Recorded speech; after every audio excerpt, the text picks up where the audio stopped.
Hi, you guys. Today I am going to show you how to make this absolutely incredible, soft, and delicious gluten-free pumpkin roll. This is not like your average pumpkin roll. It is so soft, not dense and heavy like normal pumpkin rolls can be. It is filled with this luscious, like whipped cream, cream cheese concoction that is just insanely good. And it is actually really easy to make. So I'll show you how it's done. Let's get into it. So line your jelly roll pan, which is just a 10 by 15 inch pan, with parchment, and then spray that parchment with nonstick spray. And then you can set that aside, and we'll get on to whisking our egg whites. I'm using a stand mixer. I always use my stand mixer, almost always. If you don't have one, you can do this by hand. And to this, I'm adding cream of tartar and a little bit of salt.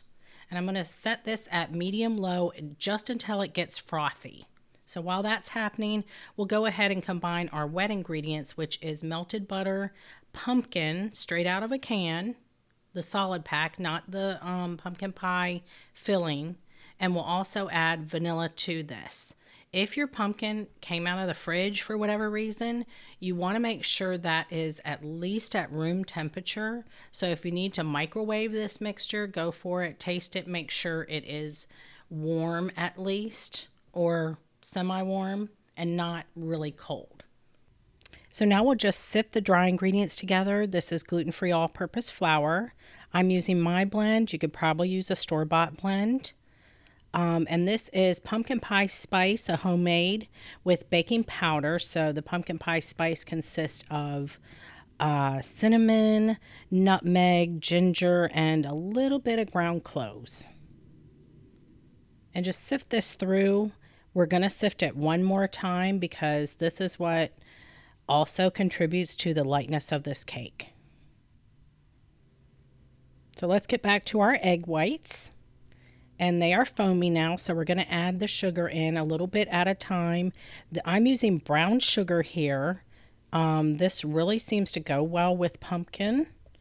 It kind of elevates the pumpkin a little bit. And I'm just using my fingers to add it in just a little bit at a time because, you know, brown sugar, if I were to tip this over just a little bit, the whole thing would fall in. And I don't want the whole thing to fall in. So just do it a little bit at a time. And then once that's added, give it like 20 to 30 seconds or so. And then you can really crank it up to high and let it go until you reach stiff peaks. And you'll see it get much whiter and more opaque, and you'll see the tines will leave like trails in the egg whites.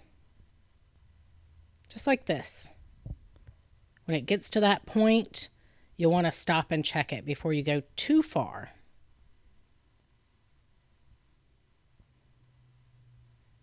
Yes, this is perfect. See how this peak holds stiffly?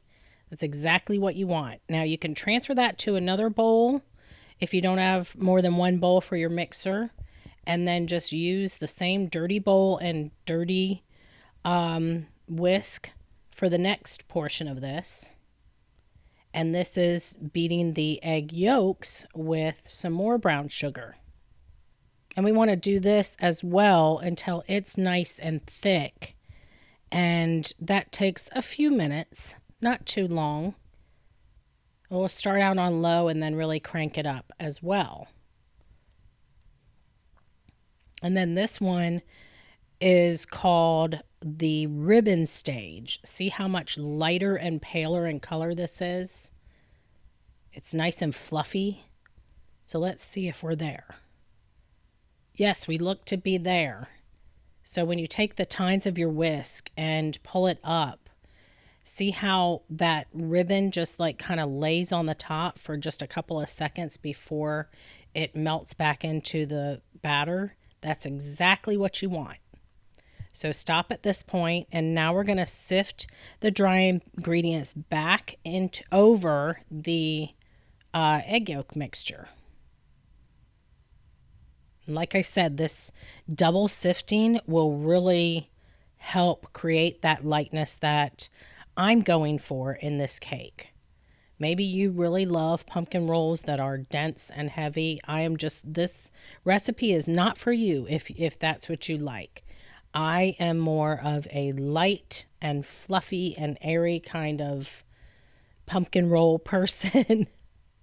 So just fold this through. Now this is going to be a rather thick batter at the moment. If you've ever made French macarons, this is reminiscent of that at first. When you start incorporating the almond flour into the egg whites. And if you haven't, just look at this. You'll be able to tell what macarons are like.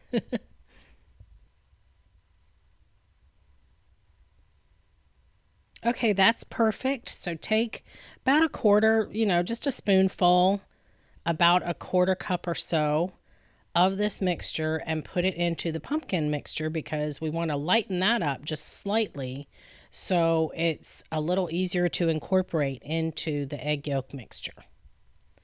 And you can stir vigorously for this step. That's about the only time I would say on this particular cake to stir vigorously because everything from now on is going to be gently folded in.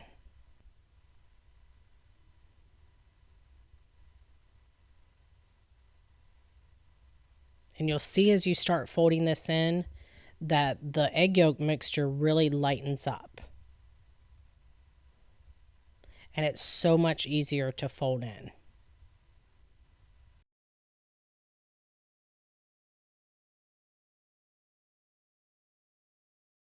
Okay, now take about a quarter or a third of the egg whites and fold those in.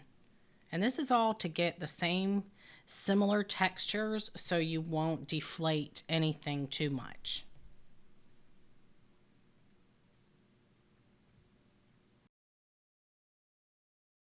And now we can add the rest of the egg whites. And this really does make it such a wonderfully light. I don't know how many times I could say that, but I was just so pleased after trying to make this.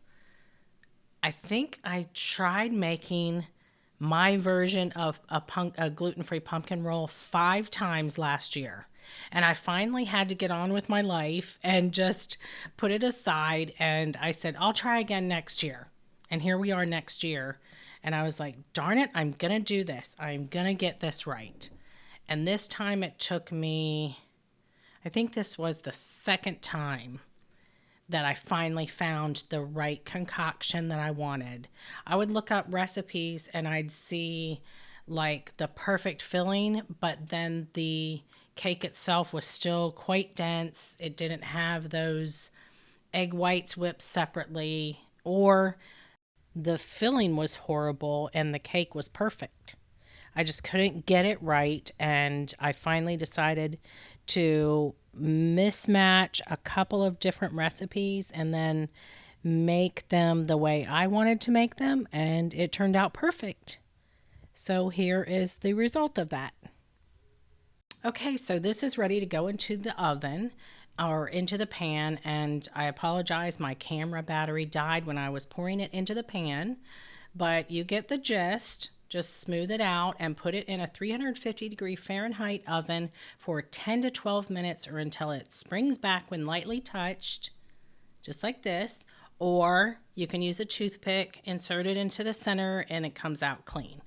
And we are going to do this trick that I saw on Serious Eats from the pastry chef Stella Parks. She said to cover it tightly with tin foil right when it comes out of the oven, and that essentially kind of steams it and makes it really, really light so it will not crack. And it really does work. So now we're going to take a little bit of cream cheese. This is like a half a block of it, with some vanilla, a good amount of vanilla, and a little bit of sugar, just regular granulated sugar.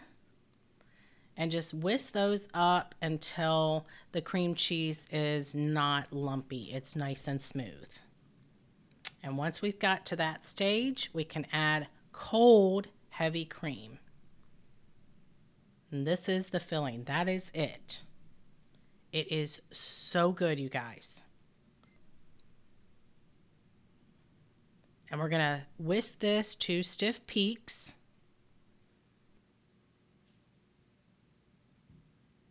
Perfect. This is exactly where we want it.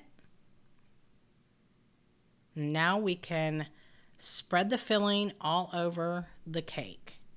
That has cooled to a cool room temperature, which is like 70 to 72 degrees. Now, Stella does say that if you let it go too cold, it could crack. Or if you don't let it chill long enough or cool long enough, and if it's still hot, it could also crack. So this isn't completely foolproof, but if you just follow the directions, you will not have any cracks.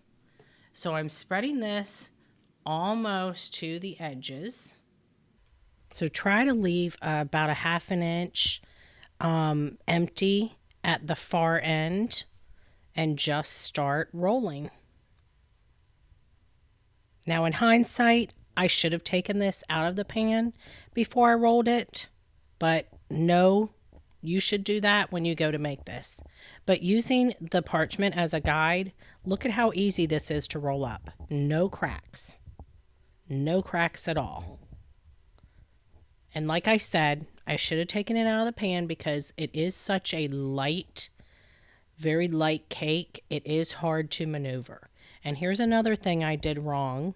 And in hindsight, I would recommend you not do this, and that is roll it up into another sheet of parchment. And that's only because once it's in the parchment and then in the plastic wrap, the parchment tends to leave lines like indentations in it, whereas the plastic wrap wouldn't leave any lines like that.